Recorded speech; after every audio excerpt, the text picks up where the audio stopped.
Family Friday. Weirder every week. It's just fun to say, right? All right, so Pastor Annette, talk to me for a second. We've done 4 episodes, Yes, right? 4. Of I Can't Breathe, our Correct. hashtag I Can't Breathe series.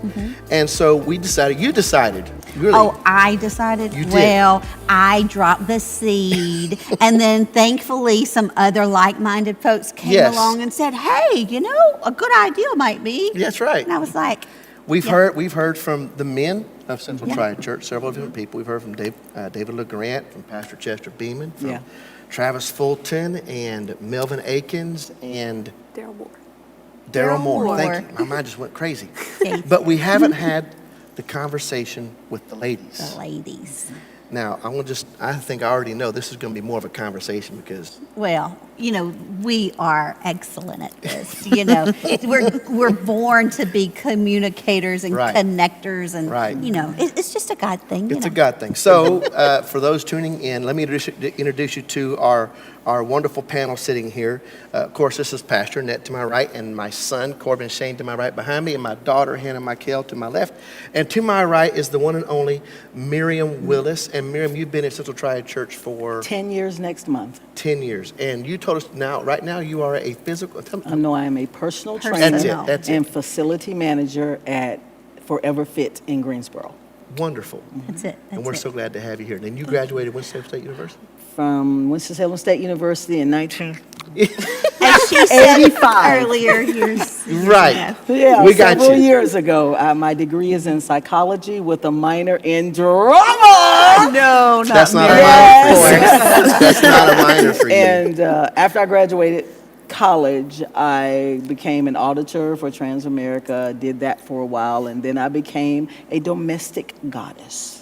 Yes, you Of did. course. Yes, you Of did. course. Okay, so now we know who Miriam is to the right of the table. To the far left of the table here, we have the one and only Cheryl Vandergriff. The name alone, Vandergriff. Cheryl, tell everybody, how long have you been coming to Central Triad Church? Well, it's, I believe, 6 years now. Wonderful. 6 years. And it's been a really good ride, really good Wonderful, ride. wonderful. We love it here. Cheryl and her husband are trustees. Yeah, they serve as trustees this year. Yes, Reggie's one of yes. our trustees this year, and we're so thankful for him doing that. Picked the greatest year ever to be a trustee of the church. Couldn't get any better than No, this.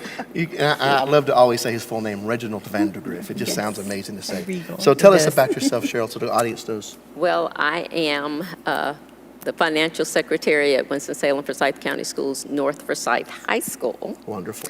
I have been doing that for 4 years. Prior to that, I worked in central office as the assistant to one of the assistant superintendents. And prior to that, I worked at Mount Tabor for 8 years. Wonderful. Before that, I managed missile systems for the United States government. Yeah, say Good that again real grief. clearly. You Missile managed. systems. Missile systems Yeah. for the United Just in States case you were government. wondering. Okay, well, Yes. I'm just going to behave myself. Yes, ma'am. And then to my left here, the one and only, she is on our praise team. You are with our incredible college ministry that we have with our central groups. She leads, yes. And you lead that as well. It's a beautiful job. This is the one and only Lynn Douglas, and you've been here for how many, you don't have to say how many years. Say for whole life maybe, or? Well, I was here from age 10 to 18, and then when I moved back in 2013, I've been here ever since. So most of my life. Most of your life. This is Lynn Douglas. Okay, Lynn, tell us about what do you do, where'd you go to school, all that good stuff. So I'm a graduate of North Carolina Central University. I have a Bachelor of Arts degree in psychology and a Master of Arts degree in school counseling. I am a school counselor for Guilford County Schools. January will be my 10th year as an educator.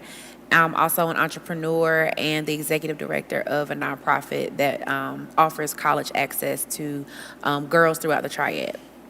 Okay, so, and I feel boring. Please. Missile systems. I was going to No have one Hannah will say, ever. Hannah, what is your degree in? You have already graduated college too. Hannah. Yes. Tell me that. My degree is a Bachelor's of Science in Media Communications that I Fun. earned through Full Sail University. So now I'm going to be quiet and let everyone else talk at this point in time.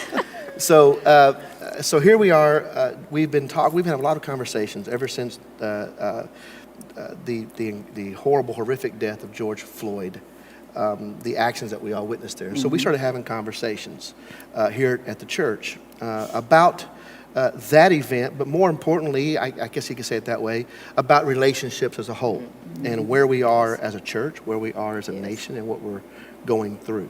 And so that's what we're talking about today with this incredible panel.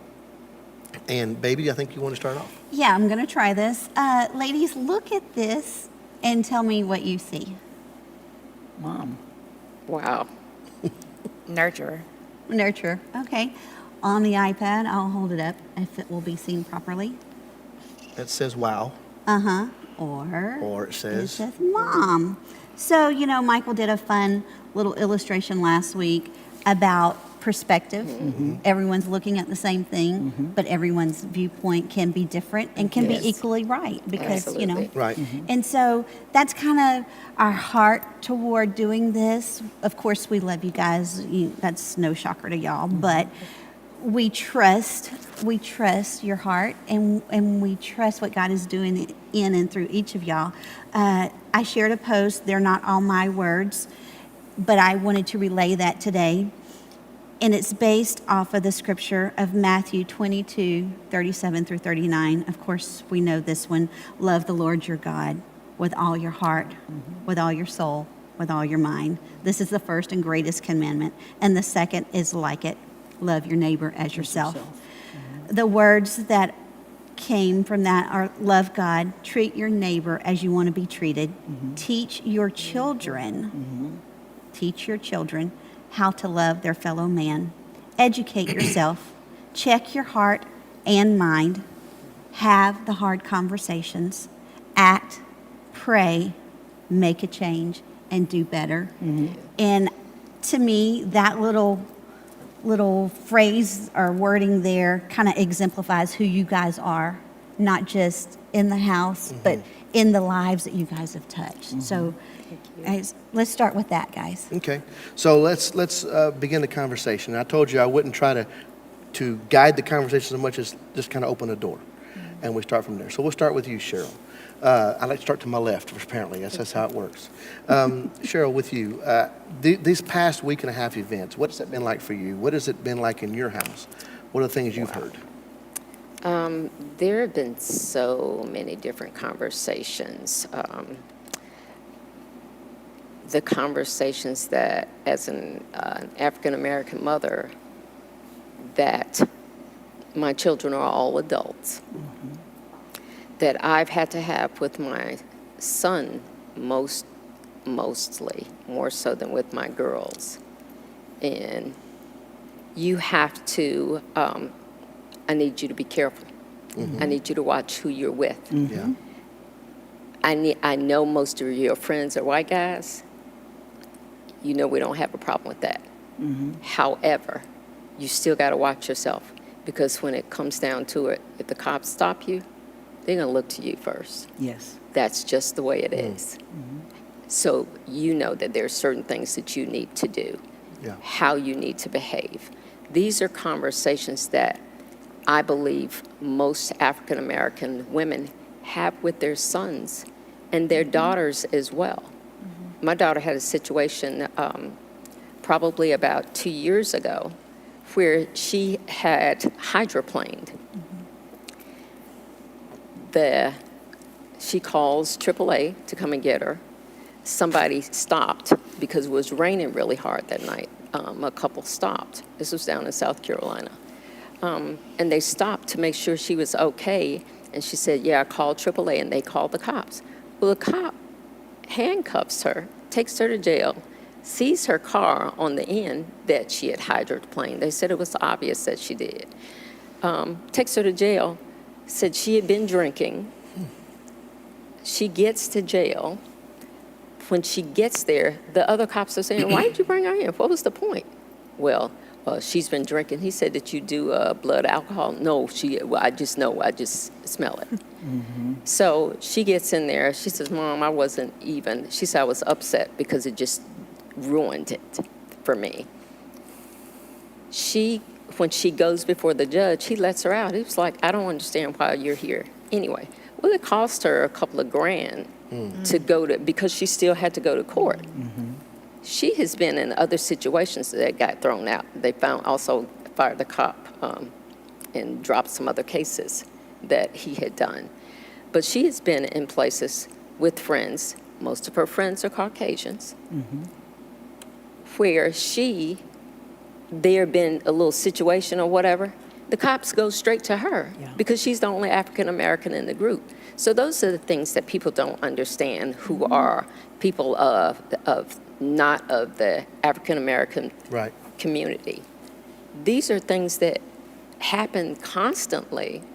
I mean, we can ask probably, Lynn would probably ask a Caucasian friend of hers, how many times you've been pulled over and harassed, basically, harassed.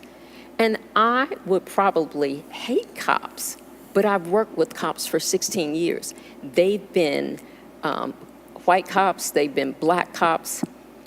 These guys are guys that when something happened not long ago, I was telling them, and they know when I tell them I'm praying for you. Yeah. Because I worry about these guys. These are cops out there. I know these are good cops. I Yes. work with them every day. Right. I've worked with them since we moved here 16 years ago. And so we're talking about the sheriff's department. We're talking about Winston-Salem PD. A lot of these guys I know. Right. So if I had needed something, I could call any one of them because I got their personal cell phone numbers. You need anything, you call me. But outside of here, in other states, in other areas, is the black guy that gets pulled over, that gets harassed. You know, even when you may not even be the driver, Right. you're the one that gets harassed.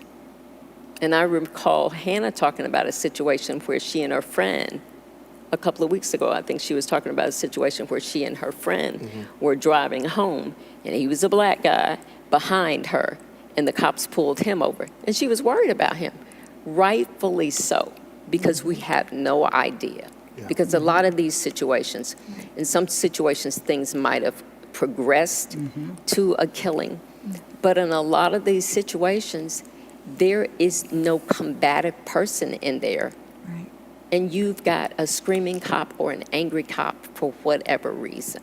Yeah. And these are the things that just break our hearts, because you make it look bad for those that are really good guys Right. out there, Yes, really I trying agree. to Right. protect and serve, where we see these other guys out there, they're supposed to protect and serve, but they're not protecting and serving. serving. And I believe that's a humanity issue and a heart issue.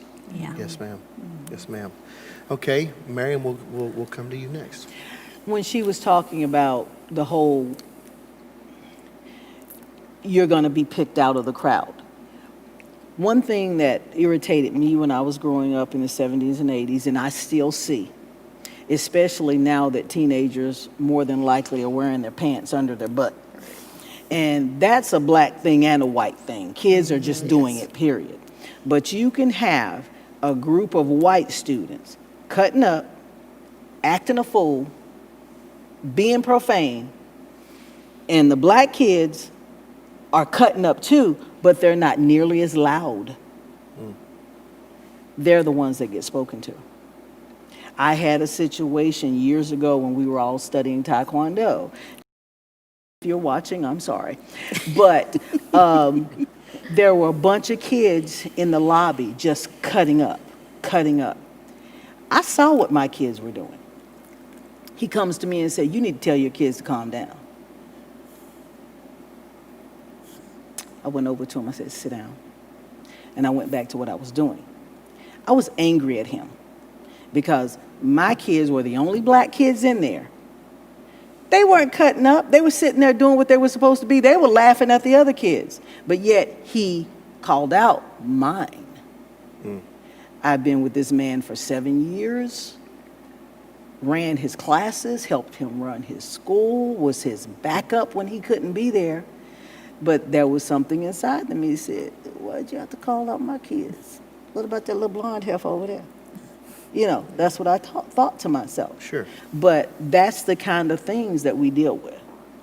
And when the kids were growing up, I used to tell them, prejudice you have to rise above it like the eagles, because you're gonna deal with it.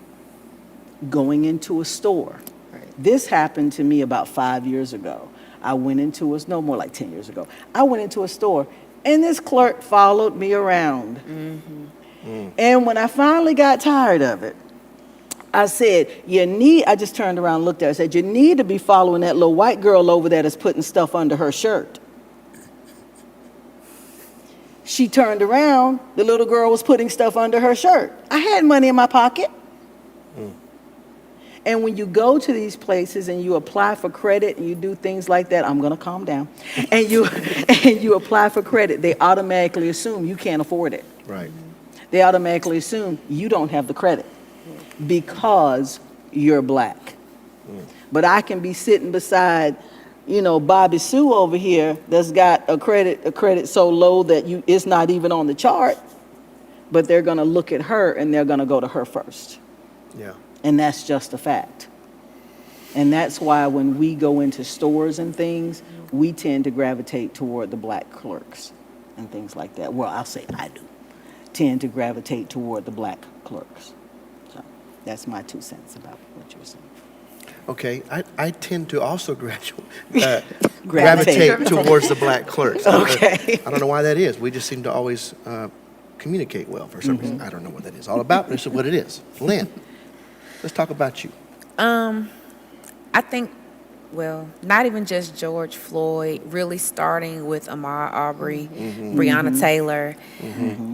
These incidences are so triggering because, I mean, one of the guests from last week said, they've kind of grown numb to it, but you do develop a almost sick sense of tolerance to the destruction of human life. Come on. It's earth-shattering. The first thing that I think afterwards is who's going to be the next person.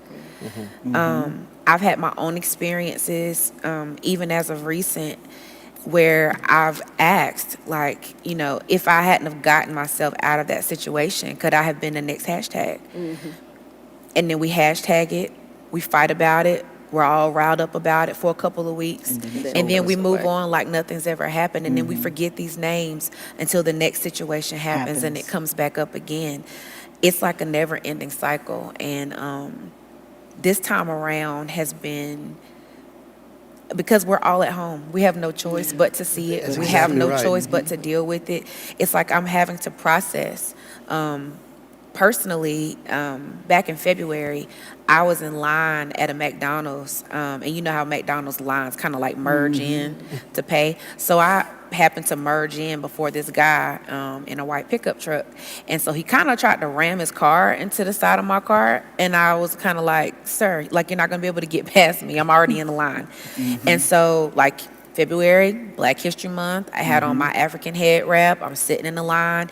And then he sees my black hand extend out of my window to pay. And the next thing you know, for the next 5 to 7 minutes, I'm the N-word and all kinds of other expletives. It was just going on and on and on. And in that moment, it's like I felt all the blood rush from the top of my head down to my feet. And I tried to kind of make light of it in the moment because I didn't know how to process it. My first thought was drive back around, start talking junk, get his license tag number. Yeah. But me being at a McDonald's in the eastern part of Guilford County, people carry guns. There's no way. And driving to work that morning, and this is first thing in the morning, I'm thinking I could have lost my life over a $3 biscuit. I could have been a hashtag. What did I do? Why are you so upset about breakfast that now I'm the N-word? What made you feel justified that you could continue to talk to me like that?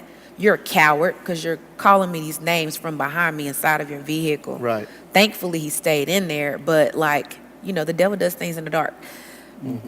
These things are triggering. And for the first time since February, I cried about it last week. Because it's just a lot to process. It's a lot to consume because it's all that you see all day long. And we're in June, Yeah. right? And that was February. I didn't cry about it until June. And so with all this that's I guess, did the rest of us kind of all add to that? And Yeah, it finally, does. the emotions of It the... builds up. Okay, It here we are. compounds. It's I went triggering. past it, I It's moved on. PTSD. It but really it's always is. there. It is. Because when I had gotten to the point where I said, I'm not doing Facebook. In fact, I had said I do morning devotions 3 days a week with my family and friends online. And I had said I was even going to stop doing that because it had just gotten to the point where I was taking all of these things in and crying for those mothers 2 nights in a row Yeah. in my prayer room. And I said, God, this has got to stop. They're killing our children, our husbands. It's just, I normally would slide over just as a common courtesy. Just before it became law here, you slide over, right? Pull over. I would always slide over as a common courtesy, go a lane over. But as I go to move over, I'm coming, it's one of the exits coming onto my highway, and it's 2 dump trucks. Oh, And I can't get over, so I'm literally stuck. So I just hugged the dashes Yeah. and went on by. 10 seconds later, he's in my rearview mirror, pulls me over. It's a black man, officer. I'll never forget his name or his face as long as I live. And he has his hand on his pistol, and he's screaming at me. I'm pulled over at Ridgewood exit right here, screaming at me. And I got my hands up on the dash, trying to show my hands are up here.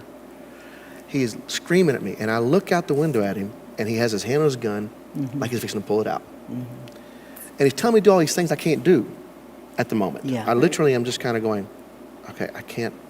Okay, I have my wallet's in here. I'm trying to. And I looked at him, I said, sir, you're making me very nervous. I have dealt with police my entire life. I've never felt so before in my life. You're making me very nervous. I said, you see that church right over there? I pastor that church. I'm trying to get to that church. What is it I've done? He's still screaming. You're supposed to move over. But if you can you can't, see the And I said, And sometimes you really can't. and I told him, I said, I couldn't because of the 2 dump. He goes, I know I saw him. He saw the 2 dump trucks. Didn't matter. So now I'm thinking, okay, I think I'm about to get shot today because he won't calm down.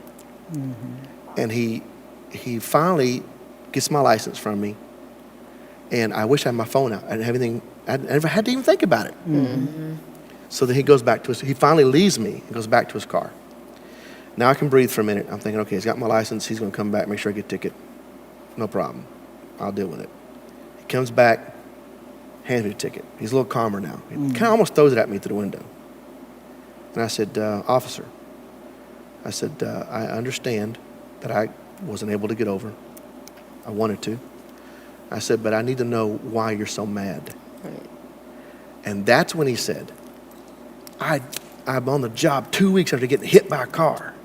oh, he was Okay. taking it out on you. He got hit TSD. a few months back by a vehicle as he was pulled over. He was back on the job for 2 weeks. I'm the first person to do it, get close to him again. wow. And I looked at him, I said, okay, you know I couldn't get over? Right? Yeah. Now he's really starting to calm down. I said, should you be back out here right now? Because you're still angry about what happened to you. And you shouldn't be on the highway. And he just stared at me like what I just said may have made sense, But it made him angry. but it made him angrier. And he just finally said, well, you deal with that ticket. Turned around and walked off. Wow. But the way that you were, even though you were fearful for your life, the fact that you could even question him It's something, is because had it been a black person, you would have lost your life that day. right. And see, the thing is, a lot of police officers, and I get it, they have a high pressure, high stress Yes. job. You know, going into work that potentially you could possibly not make it back to your family that night. And I get it. But you signed up for this. You Right. knew what you signed up for. Right. So when it's all said and done, you have to do what you have to do to be able to process, to be able to understand, to be able to keep yourself in a healthy place internally so that you can go out there and protect and defend like you're supposed to. Like, as a mental health professional, I know that there are certain points during the year or every other year, Yeah. Lynn's got to go to counseling. I was at home and he calls me, and I mean, I'm just hearing it all over him. I'm like, baby, what is wrong with you? He's like, I just nearly died. I was like, are you in a wreck? What happened? And so he started explaining. He's like, I can't even get out of the car right now. He said, I mean, he was that shaken. But what you said about needing counseling, Yes. I'm a counselor and I need counseling every so often. For one, naturally, I'm an empath, so I already take everybody's emotions in anyway. Yeah. But literally, I manage children's feelings all day. And the thing is, children don't have children feelings anymore. Children have grown people feelings Yes. at 14. Yes. They have trauma Yes. from when they were younger. Like, so often I have conversations with my students and with teachers, and they're like, well, they act such and such and such, and they do this. But the thing is, you can't expect for them to come into a school building and behave like a child when the majority of their life they're having to be the adult, Right. raising their younger siblings, having to go to work. I've had kids that drop in and out of school because they sell drugs, because that's the only way that they'll be able to feed them and their Their brothers families. and sisters, because Right. their parents are not on top of their game. And then I also manage the feelings of people that I know, which I don't mind doing that. I know that that is a part of my ministry.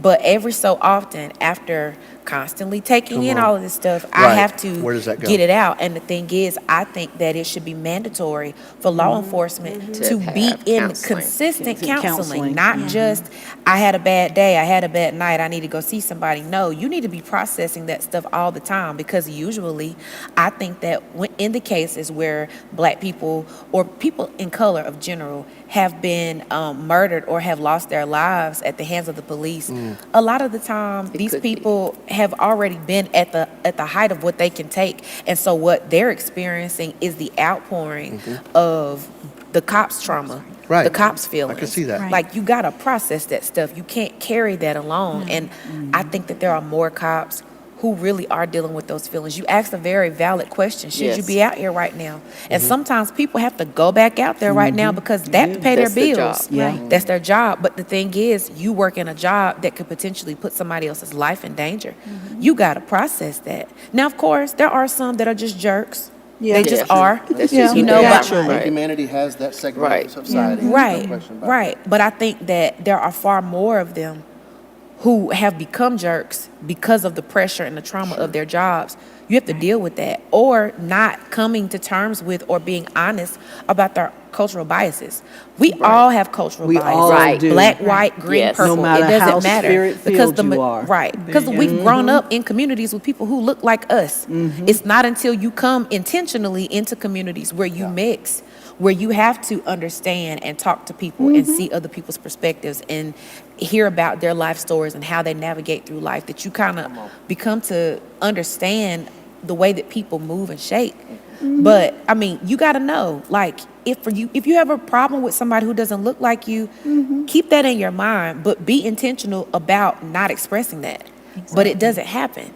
You mentioned that a minute ago. We talked about maybe more counseling to let people things out. Your son is in the military. So we know the military goes through things Yes. that we can't imagine in some cases. And we learned after Vietnam, we had men coming home from a battlefield 5 hours Yes. later, Yeah. Yes. Wow. just flying them in. And then all of a sudden, I think, what's the numbers we have today of veterans who... It's 23 or 24 veterans commit Suicide. suicide Every day. daily. Yes. Daily. And this is stems from, in many cases, what they've seen, what they've had to Right. do, what they've been involved And with. how you process it. I mean, everyone goes through issues in life. Yes. And wounds. But so clearly it's been pointed out that time doesn't heal wounds. No. Proper treatment of wounds Can heal heals wounds. Let's go now. I think you said a phrase earlier about your life mattering. Yes. And I wanted to talk to Miriam about that since you brought that up, and we'll talk it together. Black Lives Matter. She made that statement, and I heard it. And Yeah. when you say it, what does it mean to you? That we count. That my life is just as important as your life. And when you say it, you're not saying that no one else's life No, matters. that's not what we're saying. Right. Black Lives Matter as a concept simply means yes, we're all one, we're all in the human race, but we are not lesser than you are. Just like in your story of being pulled over. Our lives matter because there's a chance that if we buck up at the police officer or we say something considered disrespectful or why are you questioning me, you may be treated a different way than a young black man might be treated. Right. Yeah, that's what it means, that we are just as important. Our life matters. We all know that all lives matter. We Right. know that. But just take a moment, think about the history, think about the daily struggles that we face. Right. Our life is just as important. That's all it means. You know, I think for some people, that may be the first time they've heard that I agree with conversation about that statement. When I first heard it years ago, it didn't make sense to me. I didn't understand. Oh, aren't I important? Aren't my kids also? Well, we've had that conversation with our kids when we first heard it. I mean, what does that how mean? did it make you guys feel the first time you heard Black Lives Matter? At the beginning, I wasn't really sure how to feel about it because I never thought of it as a way of, how do I phrase this? To me, growing up, I'm white, but I never really saw someone of a different race as like, oh, you're different. Or like, I've always seen everyone as a part of one big family. And to hear that one side was screaming out, that confused me because I thought that everyone was important. I thought that they were just as important as me. I didn't understand all the things that were happening behind the scene whenever this all first started. So it's taken me a little while to understand, okay, this is because of this history and what's happened over here and over Right. here to go, now I understand what's actually happening here. Yeah. Corbin, Shane, what about you, buddy? You know, it's just lack of understanding, probably, because you're going in and you're just going, okay, what is this now? You know, you're just kind of going, okay. But once you look into it and you're going about it, you're like, okay, no, this is a problem. You know, we were, much younger when we first heard this. I'm going over my thought process of back Right. then when we went over it. I'm just impressed both of you can remember some of these things from Yes. because you were much younger. And I'll say, we didn't get it at first. We had to have conversations with people we knew and loved to find out, what does this mean? Why is this a deal? And then when we found out, what you said, Miriam, was what we didn't know, which was the cry out was simply, we also matter in Yes. this society. We Yes. count just as much as you do. But in the meantime, we have been treated as if we did not. Yes. Right. That we were lesser. Right. Right. Because Yeah. of past wounds, it was that way of saying, hey, I'm important. I'm here. Do you see me? Do you hear me?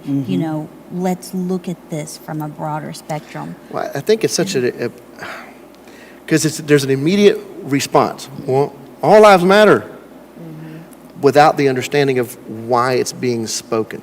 It's kind of like, no, I won't use that example. But whenever someone, I had another thought in my head about how to try to use it, but I don't think I can. I think it'd be better to say when someone needs to be looked at, when someone needs to be heard, there's a cry out. It is. Whether that be your kids in your house, hey, I need to know what's going on. It's kind of like that in a sense. We're trying to say something here. We need you to hear us. Well, Don't and- just block us and out. it's not like you mentioned when your kids get hurt. Neither of mine got hurt quietly. It was always a catastrophe. Right. And the neighborhood heard about it, when the wailing began. Because your mother's very dramatic. It Yes, plays yes, into that. me, I don't I'm remember the any- dramatic one. I That's remember it. being the neighborhood Yeah. medic. Yeah, there you Right. go. But the sound causes you to take notice. Yeah. Right. And, with the understanding that saying Black Lives Matters, it does not detract or take anything away from white people. Non-black Non-black. lives. Yeah. You or don't Miriam have put it well. people. White people. Yeah. Or Yeah. Hispanic people, because my daughter-in-law is Puerto Rican. And I look at, we call our grandbaby, so a lot of people may not like this, but we call him our little Puerto Negro. Oh my God. Lord help us. Oh my God. That's your house, That's right? my house. You do, But we just, it's just, we all just come together. And Right. Like I learned a lot about the Puerto Rican culture from my daughter-in-law's mother, and she teaches me things and all this kind of stuff, and we just gotta learn. Yeah. We just gotta learn. Yeah. Yeah, Each because they have other. to do that too, because Yeah. We call my house the UN. The UN. My son-in-law is half African American and half Sicilian. My daughter-in-law is half Puerto Rican and half Dominican. So yeah. So and then my second oldest granddaughter is half black and half Asian. So my Wow. house is literally is the UN. You're a melting And so, pot. right, and so everybody Yeah. has to get along. But we want them to experience all of their cultures. And so we try not to make it a black-white thing. Exactly. Because I have all of these children. And then to discover that I'm a third African-American, a third Caucasian, and a third Brazilian. Those are the kinds of things.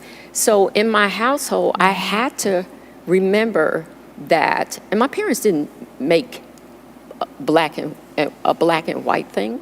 And so the first time I ever experienced racism, I was away from home in the Army. The first time, and I grew up in the South. The very first time in my life that I ever experienced racism, I was 18 years old, stationed in Fort Carson, Colorado. And that was the very first time I'd experienced racism. Never in my life prior to that moment. And so I was shocked. I was shocked. That was the first time I heard anybody use the N-word. And I was devastated for a minute. I had to pick up the phone and call my dad. Oh, yeah. You know, he says, well, baby, everybody isn't like our family. Right. You know, Right. everybody doesn't think like we think. And Reggie says my father was a progressive. Well, he was the first black county commission since the days of Reconstruction. I've always hated politics, and so when I found out he was going to do that in the poorest county in North Carolina, he ran for county commissioner, won. I left home, came back home on leave after Reggie and I had gotten married. That was an election year, a major election year. My parents always went out and canvassed for whomever. So I said, well, I'm gonna ride along. One of the most devastating things that I have done is I went with my mother to one of the local people's homes, black couple. Do you know that in 1981, they were afraid to vote because they worked for a white gentleman, and he told them who to vote for. Oh, My father said that was more prevalent than people. And I grew up in this county. So those are the kinds of things that I was evidently sheltered from. And my sister, but I can recall when my sister did a sit-in must have been in the early 70s, and was arrested because she was at a sit-in. Well, my daughter just participated in one of the marches this weekend for the first time, my youngest child, for the first time in the different protests that were going on. And I said, that's a legacy, but at the same time, you know, knowing everything that was going on, I was fearful for her life. And I'm sure my father was for my sister's life at that time. You know, those are the kinds of things. But he always said you have to stand for something or you'll fall for anything. That's right. You know, and the other thing that he would always say is pick a side, any side, but you got to choose. But you got to choose. Yeah, you can't You can't have to straddle. choose. You have to choose. And everything that he taught us was biblically based. So I came from kind of like Hannah and Corbin. I didn't see a black-white thing until I was 18 years old in the military, because my family is made up of so many different ethnicities. I said my white grandmother found the blackest man she could and married him at 13 years old. And when he died, he was 101. Wow. That's And incredible. so, but this man back in, because my grandfather was born in 1920, no, my grandfather was born in 1901. He owned like hundreds of acres from working on the railroad. But do you know he paid for that land twice? Because a white lawyer said that, and he found this out from this white lawyer's secretary. This white lawyer had the deed to his property that my grandfather's father had also owned. He sold that in a card game. Oh, wow. He sold that deed in a card game. And this secretary told my grandfather this years ago, you paid for that land twice because your father had already paid for it. This is what happened. But that's the way it was, because I remember my dad telling me stories like that. Like in Winston-Salem, there were only particular stores that black people could shop in and buy furniture. And my dad would tell me about how we had to pay more, or it was hard for us to get credit. Haverty's back in the 70s used to be like the department store. And my mom got a Haverty's credit card. Our house was Haverty's Central because they had the nicer things. Yeah. And that was my mama's way of giving us, making sure we had, well, I was the baby. Everybody was pretty much gone. Having nice things. Yeah. Yeah, by going there, because that was, I remember when she got that credit line, she was like, yeah, I can get you things. Yeah, so I totally can relate to what you're saying about that, watching the things that I didn't experience, that my parents experienced. Yeah. Okay, so Lynn, we've gone through a lot of conversation. Some of our conversation got interrupted by technical problems. So Insane. if you're watching, we didn't edit this. We had to stop because of issues of technicality problems. Stupid old devil. Blessings of the technology. What would you want to say? We've said a few things already, but you're talking to, let's say you're talking to me, you're talking to my crowd, right? And what would you say to them during this time? What would you, was there something you'd like to just drop as an idea or concept? And I threw that out there totally out of nowhere. Yeah, one's like great. Be slow to speak. Be quick, and even more quickly during this time to listen. Be open.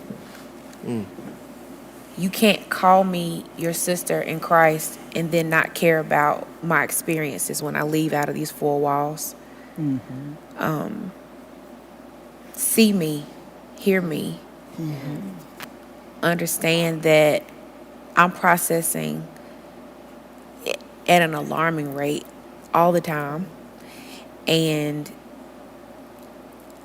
I think that it is just as much as I must continue to educate myself about what's going on in the world, it is equally imperative for you to educate yourself about what's going on in the world.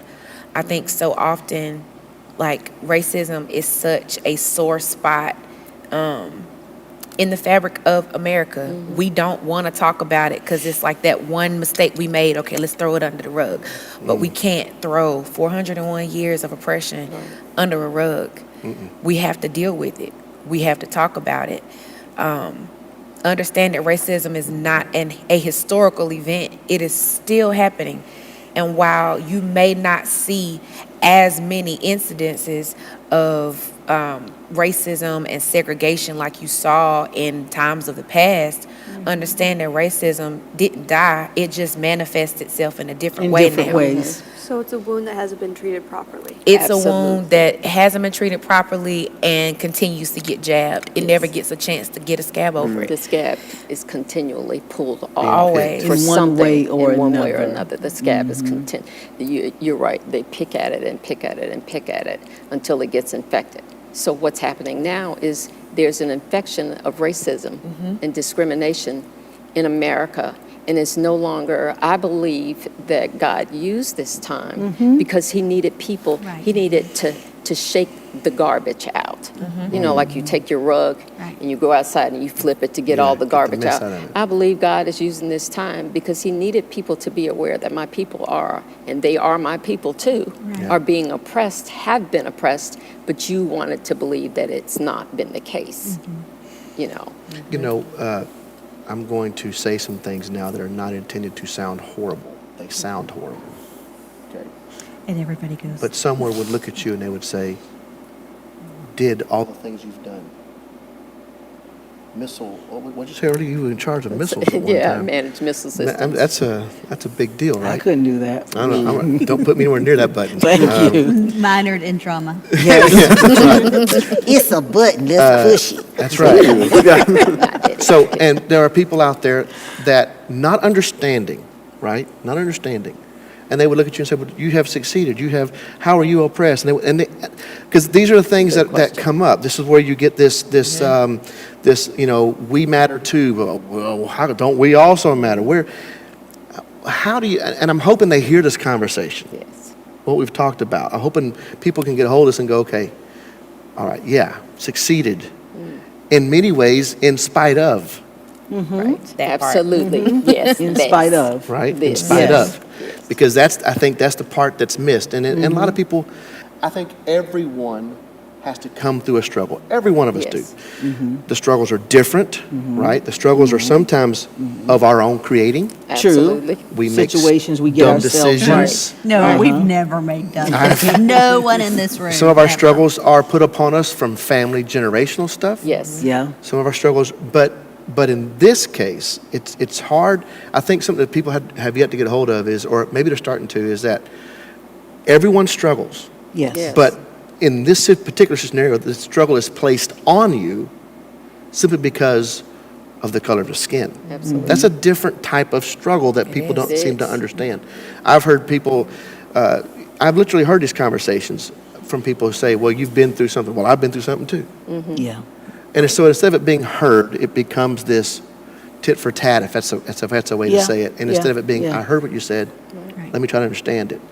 What I'm praying for in these conversations is that people can hear and maybe find some way to put this in their mindset and go, okay, that's my sister. I need to know these things. It's okay to know these things. What I said, how did that hit you when I first said that? That makes sense to me because we have always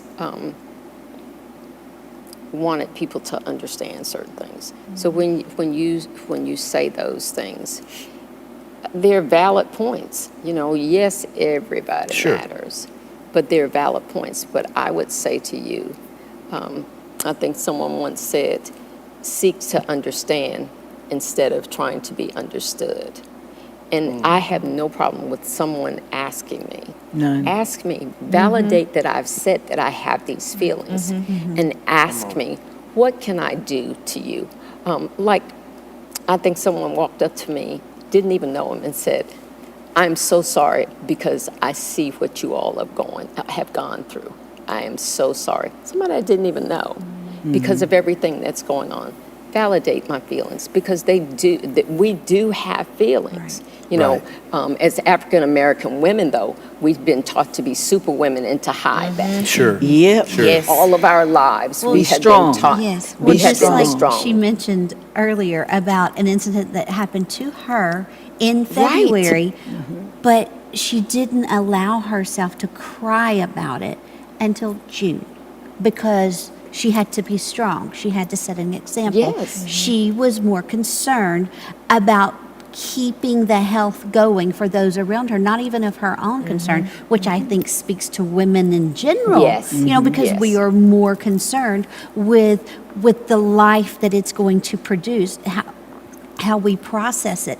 But like you mentioned earlier, we are all God's children, and it's a wound, and sometimes wounds to be healed have to be fleshed out. Yes. It's uncomfortable, it's miserable, but I believe this is a spiritual flushing, and you have a Absolutely. hilarious story about that, controlling the flesh. Yep. But we won't go into now. That's but control the flush. control, yeah. Which is but, the flesh. You which know is what I the meant. You know what I flesh. meant. But she has another way of saying it sometimes. Yes, She does. yes. She's at our house yesterday telling a story. If we can just allow God's glory to be recognized through all of this, Yeah.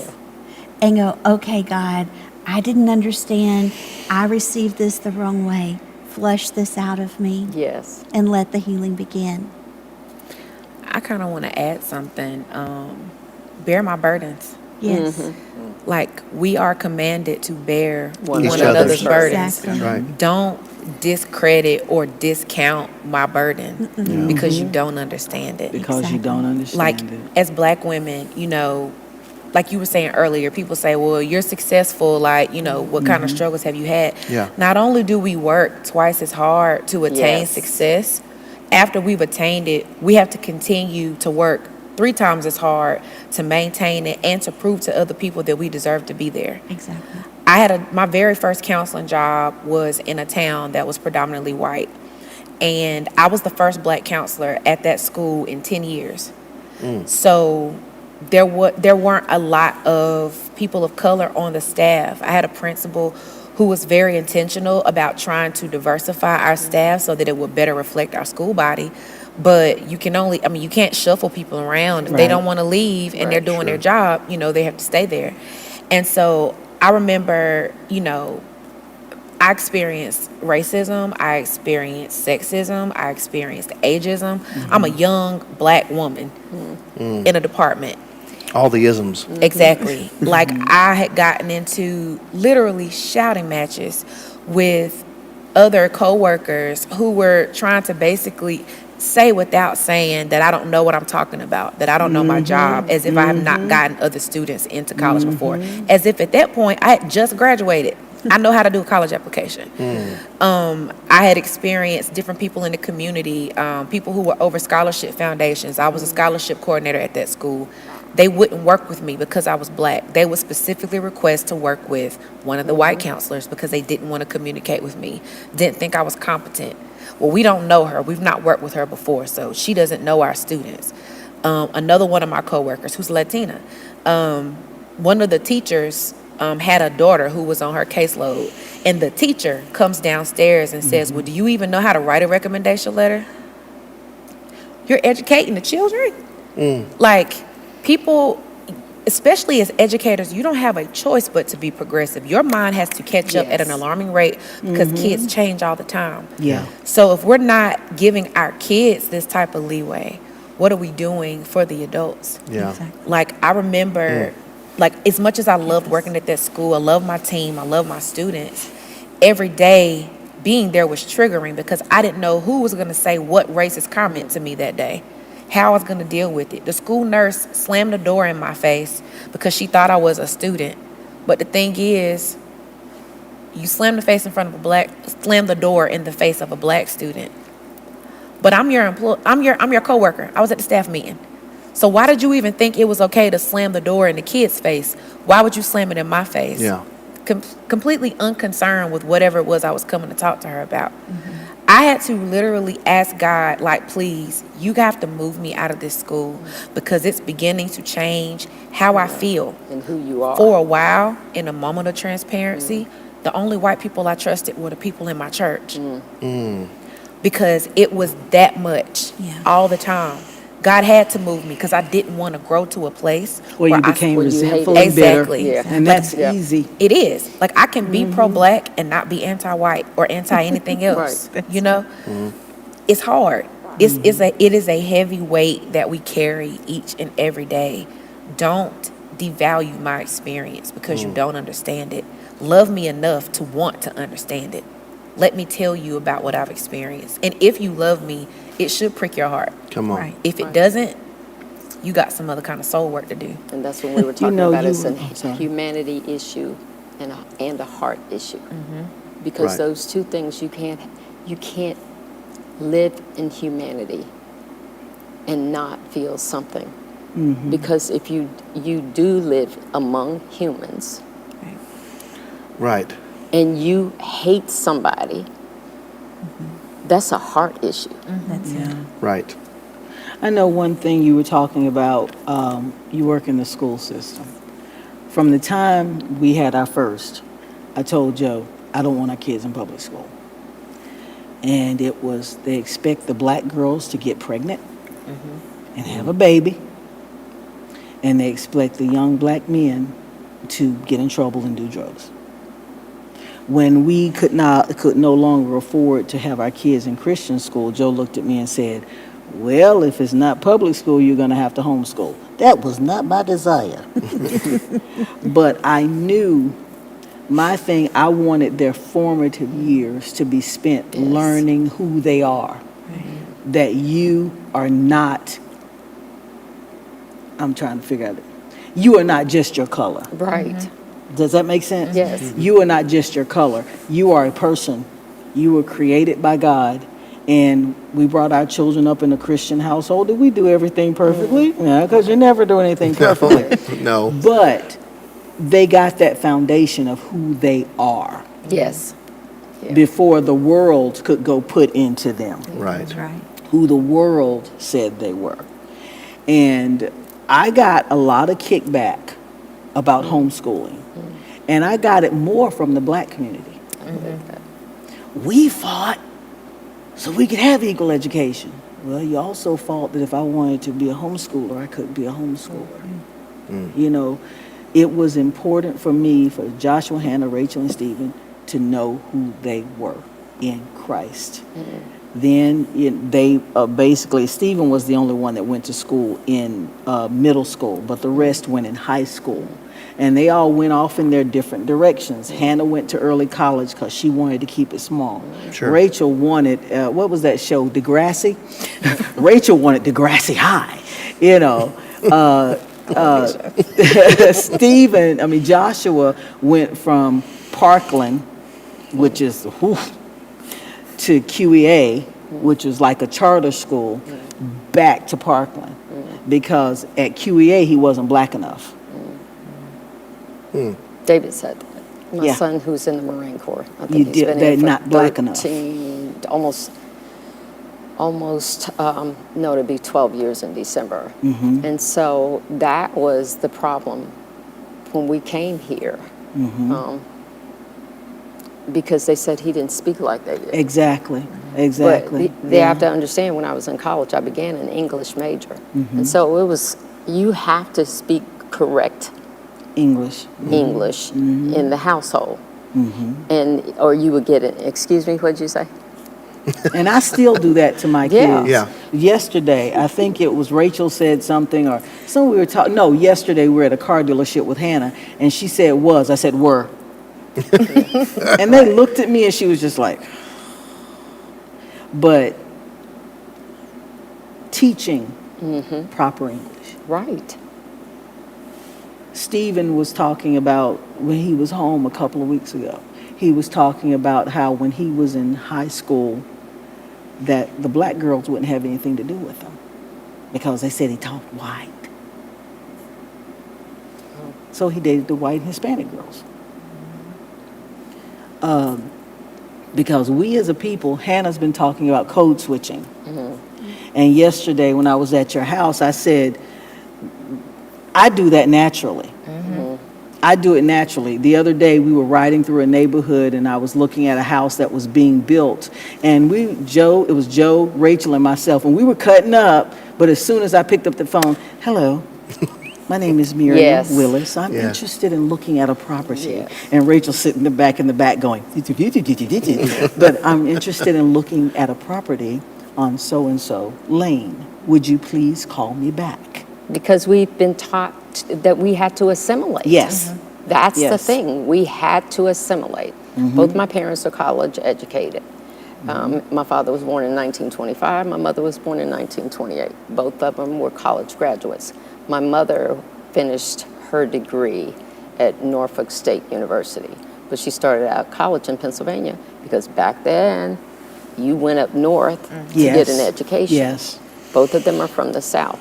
My father went into the military, so I'm a third generation. My son's a fourth generation veteran. And so those were the ways that African Americans got out sometimes of whatever. I got out because I was just tired of being at home. But for my father and my grandfather, my grandfather was in World War I. My father was in World War II. Now he became a diabetic when he was approximately 45 years old. He had been going to VA for various things since he had gotten out of the military. I think he worked for the Secret Service for a while, and then he came back down south. Once he came back down south, when he got married to my mother, he became a diabetic at age 45. He went to VA. Well, do you know, VA knew all of the Caucasians he had been to see, did not tell him because he was on a ship that was outside of Iwo Jima when the atomic bomb went off, that he could get a lot of his medication for free. There was an African American that headed VA. Now, mind you, he had been going since probably about 20 years going to VA because he wasn't a career Navy guy. This African American was headed VA, and he told me, he was going through his records, he said, sir, you've been going here for a while, and I see you're diabetic. Why are you paying for your medication? He said, because nobody's ever told me. He said, well, I'm telling you today, you should never have had to pay for your medication. You were on that ship when that bomb went off. You should not have to pay for medication. Those are the kinds of things that they would tell, but I have to either know the right question to ask. Sure. Or somebody will have compassion enough for me to tell me these are the things that you need to know. Okay, so I want to push a button one more time. We're talking about speech. We're talking about your household, how you grew up. The word articulate, though, Yes. when used a certain way, or In Miriam's phone call, not in Lynn delivering a speech. right. So did we discuss it earlier, or I think it was I before the think cameras we ever did. started? I think Talked about we were it, just yeah. talking. Was it before the yeah. camera started? Yeah. So let's go back to that, because I think that's because I'm actually kind of digging a little deeper than we have done, not because we couldn't. I just think here we are, right? So the word articulate, we talked about that earlier, how that is sometimes used, and it's not necessarily a compliment, Right. correct? So I think we talked about it earlier. So talk about that for a minute. When it's said to you, if it's used in the right context, then it's fine. But, oh, you're just articulate. That's a different ballgame. So, story time again. When I was 16 years old, I started my first job at McDonald's, and I was so excited because I wanted to make my own money. And I worked in a McDonald's that was inside of a Walmart, so the majority of our customers were like Walmart employees. And so I was taking this lady's order one day, and she's just sitting there looking at me, and next thing you know, she says, "Oh, you speak so well." And I was kind of like, okay, you want fries? Like, I was really confused as to why this was even a conversation at this particular point. Like, as if because I'm a black person, I'm not supposed to be You're not articulate. supposed to sound this way. Right. Like Yeah. and that's not to say that white people can't tell black people that they're articulate. There are some very articulate black people. James Earl Jones, at- baby. James Earl Jones. Yes, sir. But at the end of the day, there's Giselle. I'm sorry. That's a whole Miriam went to nother another place altogether. discussion. That's another place she went to. That's Miriam for you, though. But there's a difference between you complimenting somebody in a context where they are actually speaking, like giving a speech, giving a sermon, Right. or something like that, versus you just telling somebody out of the blue that they just speak well, like as if they're not supposed They're to. shocked. They're shocked. Right. And so why? Because their expectation was all different. three of us are college graduates. Yes. Why should we not speak properly, such. articulate our feelings or whatever the situation Right. is? But for someone to come up and ask me, am I so-and-so, you speak so well. Why shouldn't I? Yeah. What makes you ask that question? That begs the question. What makes you ask Right. that question or say that? Yeah. Right. Why shouldn't I? I think we've touched on this, and it's evidently time to come back to it about managing expectations. Right. About Yes. you expect so much or so little, or so little from different individuals. And just because I've been married for nearly 26 years, there are expectations that are exceeded, and there are Yes. some That are that not don't even met. come close. I mean, that's life. You're We're all welcome. there. Man, friend. What can I say? Yeah, you're surrounded by all these women. I'm sorry, I'll just honey. leave the room now. But I'm using that as an example. Somebody who is my life, who we Right. have done life together every day for 26 20 years. Right. We still have unmet expectations. We have a relationship Right. that is and should be deeper than relationship with anyone else. Yes. So what about, and we've talked about relationships being positive and being negative, how they were influenced on these situations, but how much more should we manage our own expectations of people who are just clueless? Why don't you just, my thing is, I call them teachable moments. Yes. Ask the question. Exactly. Ask the question. Yes. Scripture says you have not because you Yes. ask not. That's not. You asked. Ask the question. That's what I beg of you to ask me Yes. the questions, the things that you're curious about, the things. I'm not insulted when you ask me the question That's it. because I call that a teachable moment. Yeah. And that's what I think we can all learn from each other. When And you- that's no matter what Right. cultural group you belong Yeah, to. Because this has been well over 16 years ago. We went to a bar mitzvah. And the rabbi was explaining things. And he said, "Do you have a question?" Joe was like, "Miriam, put your hand down." But I wanted to understand. Right. So I had this one white woman at church I went to. She said, what do y'all call each other, boo? Boo. I don't know. It's just boo. Term of endearment. Thank you. It's like me, I'm sweetie. It's okay, sweetie. Honey, it's going to be okay. No, you're a darling. Yes, darling. Darling. Darling. Yeah, but it's just a term of endearment. And I just never even thought about it Right. was a Right. black Something. thing. Yeah. Right. Hey, boo. Hey, boo. That's my boo. Hey, boo. What's up, boo? It's just something you say. So, yeah. So we've had this conversation today, and I don't know really where to end this because I have another button I want to push, and I don't know if I should just go push it ahead or and not. push it. I mean, Okay, it's so us. let's push the button. All right. So Push it. earlier we discussed the phrase, and you had a better word for it, the Black Lives Matter statement, right? And what it meant, what it means. Now, some people that I know of or have taught with in the past or have a hard time with that phrase because of what they think it's connected to as far as movement Yeah. and things of that nature. Yes. And I think that in our discussion, if you want to take that and talk about it for a second, we can. There are some things that, Pause. of course.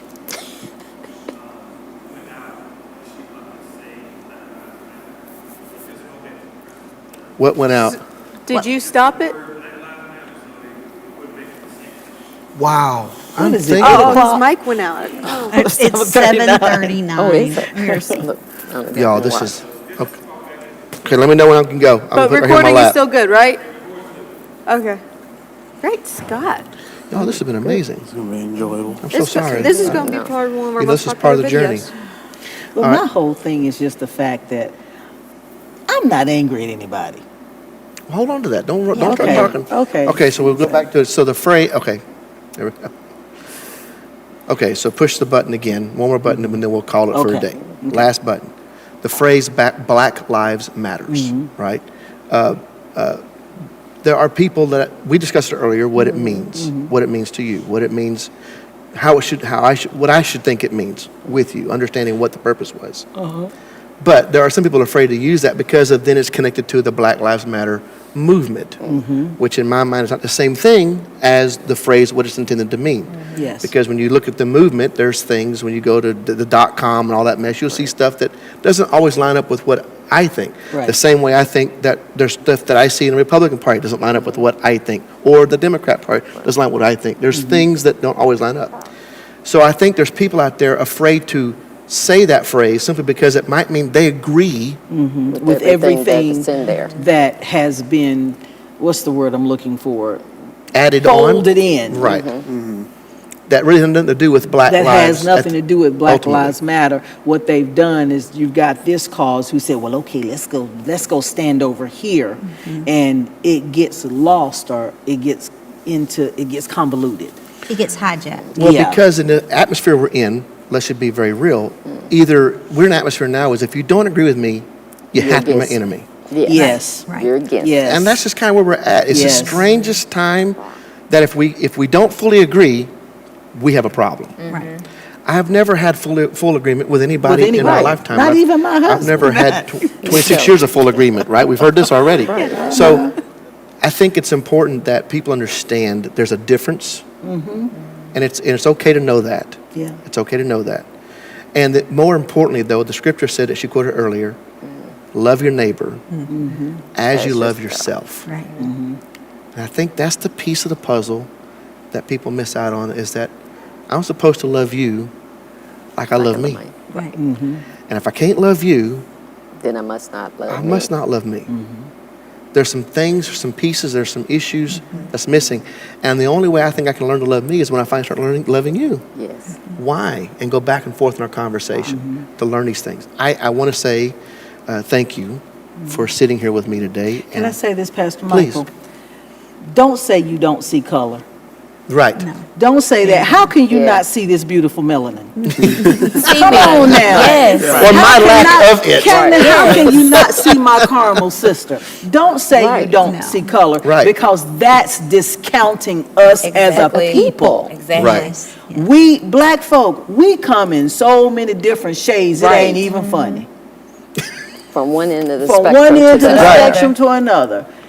We are, as a culture, we are an incredibly beautiful Yeah. people. Yeah. If that upsets some folk, I'm sorry, because we do. Well, it should. I mean, we're caramel. We're black as night. And then you got some of us that are fair skinned, and you can't even tell that they're black, but they're black. But for the most part, we can look at each other. Right. And even if you see a white girl, go, no, that girl black. You know, we see it. So don't say you don't Yeah. see color, because that's discounting how God made Right. us. It's almost disrespectful Thank you. to his creative mind, Yes. his creative nature. Wow. Like, see me. I Yes. want you to appreciate me as the black woman that I am. That I am. Just like I should be able to appreciate you as the Yes. white man that you are. Yes. We should be able to be comfortable speaking about race and not Absolutely. And drawing back from it, Right. because Yeah, that's like good. God, he's an artist. Like, Yes, you cannot. yes. anytime- Look at the earth. Anytime and the I go to the colors. beach, I'm like, how can anybody say that God doesn't Doesn't exist? Just looking at the expanse of the ocean, Yes, Come on. looking at the yes. expanse of Come God's children, how can you say that He doesn't exist? He's creative. We need to appreciate us for who we are. And be okay with that. That's right. Not just black or white, our Latino Yeah. brothers and sisters, our Yes. Indian brothers and sisters, Right. Asian, Yes. Yeah. whoever we are. Like, don't say that you don't see color. See my See color my and colors. think that I'm beautiful. Yeah. Just like I'm Appreciate it. gonna see Yes. your color and think that you're beautiful. beautiful. Yeah. Absolutely. Yeah. And just love me for who I am. Yep. Right. Just love me for Yeah. who I am and all my craziness and all, but don't, because people say, I've heard this thing, well, we got to get into not describing people as black and white. Come on. And Rachel said she was going to go into Costco and ask for this guy. And she said, well, Mama, I don't know if I should say he's white when he white, ain't he? You going to call, I'm looking for a tall, skinny guy. Well, there's a black one. Right. I mean, just put it out Just say there. This is who God made you. And the thing that a lot of, and when I say racist, I'm talking about black folk and white Right. folk. This country is so diverse. Yeah. Very. And the young people are getting together, black, white, Puerto Rican, whatever, are getting together more and more. Yeah. And a thing that a lot of people, especially older white folk, don't want to realize, in about 40 years, if we're still all here, it's going to be more people of melanin than y'all. Yeah. Because young people are mixing Right. and getting and making it a melting pot. So don't discount my color. Don't say you don't see color. Right. Don't see, because I look at her on the podium and I love the colors that she wears that brings out her skin tone and all this kind of stuff. It used to drive me crazy when I saw a black woman that was blonde. I go, why are you doing that? But it's, I came to, it's a matter of taste. Yeah. My daughters keep saying, Mama, you should go natural. I don't want to be natural. I like my creamy crack on It's so top. fun, I'm though. good. But it's fun, she said. Yes, I- but that doesn't It's change the weird. fact if you want to be natural, be Yeah, natural. right. Let's just be. So the phrase, go. I love that. Let's just be. Because so the phrase of I don't see color It's an insult. is an insult, but I think it came from trying not to be insulting. Right. Right, exactly. But it is an But it is. insult. And Yes. it seems like so many things that have been done or said, or especially even up to today, sometimes was done in a way of either avoiding the discussion. Yes. Right. Absolutely. Yes. Because if I don't mention it, we won't have to talk about it. I just don't see color. Exactly. We're good. Elephant We're in the good, room. right? Doesn't- We're all it doesn't one. go away. We're all one in We the don't talk body. about it, right. We all the same blood, and we are all the same blood. Yes, There's we no are. question Right. about that. But if we don't bring it up, we got to deal with it. Right. Right. So maybe it was done for that matter, and then maybe it was even done for. I'm trying to be. I don't know how to have the conversation. Let's just be kind and say Trying to we be don't see. inclusive, We're all the you know. same. But we Instead know of that's a lie. But we That's know the it's a thing. lie. And that's what, Yeah. First thing you so see. people, we've been saying, and see, that's the I kind don't of see thing your that we are color. sugarcoating. We're no way. sugarcoating, saying it's insulting. Right. It's what the kids say, that's a whole lie. That's a whole lot. That's just part of it, but a whole That's lot. a whole lie. That's a whole Yes, that's it. But I don't want white people to feel like they got to cater and kowtow to me. Right. Don't do that, because like I said when we were having the issues, I'm not mad at anybody. Yeah. I'm hurt by the things I see. Sure. I agree that God is pulling back a scab. Yes. There are a lot of things that have been done over the past 2 weeks that I don't agree with, and I'm Right. not going to agree Right. with on Sure. either side. Right. But I ain't mad at anybody. I'm just not mad. I'm good. I just want us all to get along. But I know that we are not at a point yet where we can kumbaya. Right. Right. We're not there. But we're trying to. But we're Yeah. trying to get. Right. We're trying to get there. Just don't sweep it under the rug. Don't pretend like And it's don't not turn your happening. face when Yes. I come in the room. Don't turn your face or ignore it because in a lot of cases people are afraid to say something to Right. me. Just validate. I see you. A smile. That's Yeah. like Lynn says. I see you. Just a smile. Yeah. Sometimes is all it takes. Like Sunday when I walked in here, I was so glad to see everybody. Yeah. Oh, I was thrilled Yeah. to see people. I Just was couldn't so wait. glad to see everybody, because I say that's my family. Right. My family's got white people, it's got black Same people, it's here. got Indians, it's got Asians. Yeah.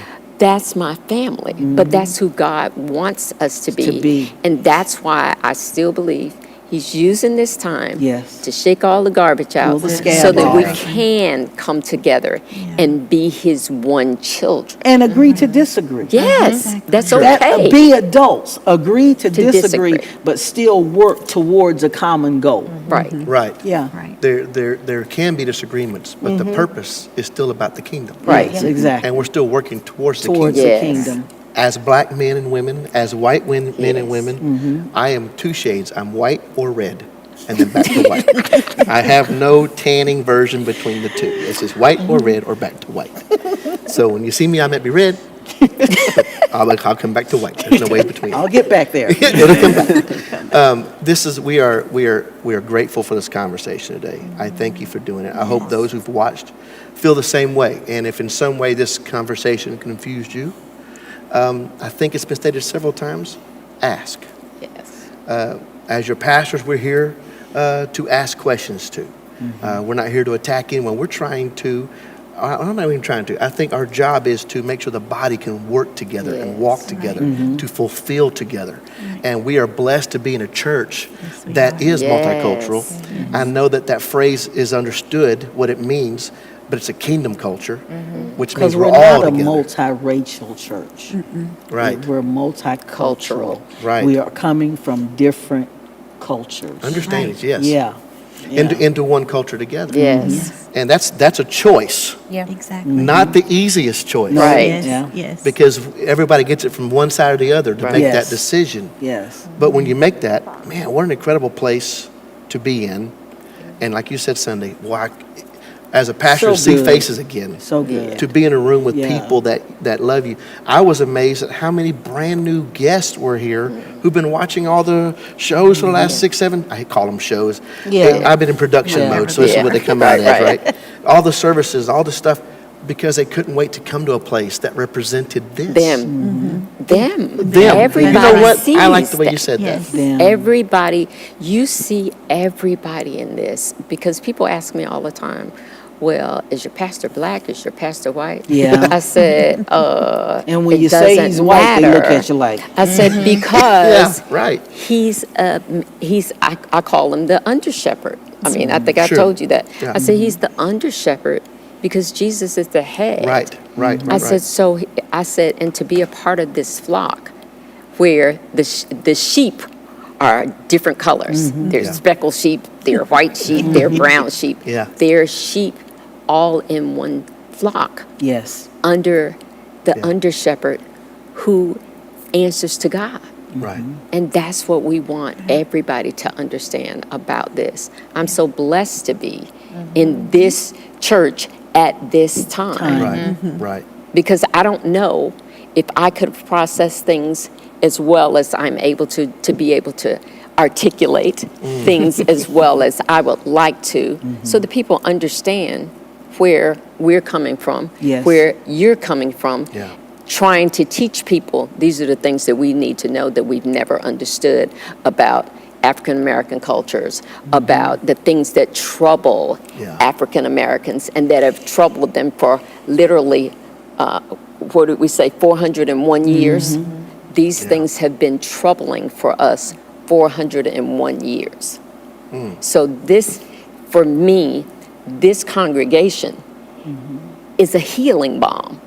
Yeah. It's a Gilead for a lot of us as African Americans, because we feel, I feel safe in this Yes, I do. environment. I do. feel safe to be able to speak to you and say what's on my heart without there being any judgment. Come on. But with there being, I see you, I understand. I may not be able to walk in your exact shoes, Right. but I'll walk beside you Yes. to help you get through this. Yes. That's right. Yes. That's right. Without pandering. Yes. Right. Yes. Because That is different. I've seen a lot of white pastors pandering. Yeah. I'm like, don't do that. Yeah. That's Because we just see as right through that. Thank you. Right. You. That's just as insulting as you don't see Right, color. right. Just turn the camera off. Just, Right. just Right. go to bed. Just Right. go home.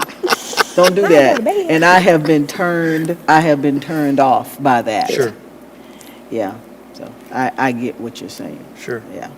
That is, I've had people tell me that has been thank you, Hannah. I just about lost my microphone here. I've had people tell me that they were asked that question, well, what color is your pastor, or who, that kind of thing. I can't imagine being in a church without you. Right. It wouldn't be the same. And it's supposed to be like this. This is what heaven will look like. Yes. This is how it's going to be when you walk on streets of gold. Yes. This is how it's going to be around the throne of God. At that moment before Him, this is how it's going to be. And how blessed we are to be able to be together and do this. And I appreciate you taking the time to talk with us and help us along the way. And like I said, have questions, ask. Ask any of these wonderful ladies at church Sunday morning, whether it be 9 o'clock, 10:45. 10:45. I'll be at 10:45. You can reserve your seat. Yes. And our team's done a wonderful job, even checking temperatures at the door. Yes. We're doing all the stuff we can do to make sure that people feel comfortable to come in. Well, we want to thank everybody, of course, first of You're all, for welcome. trusting us to come and just Yeah. sit down with us and let us record things, you know, to try to help bring understanding and to remind us, if you want to be loved, try loving someone Someone the else. way that you want to be loved. And just like we started off with a silly little perspective, you know, shift there. Did it say mom or did it say wow? I think without doubt, we all agree it said wow at this point. You know, I mean, you know. Surely. Yeah, surely we can Yeah. agree. But we just want to say thank you. We love Yeah. you guys. It was fun. And yeah, thank And you. we'll talk about Denzel another day. Yes, Oh, my that's a Lord. whole nother round table discussion, you know. Maybe we won't. Oh, Joe Willis knows I love him. Yes. Not Denzel. We've reached a new level now at the There table. you go. A new level. What you see is what you get. Yeah. We love you. God bless you.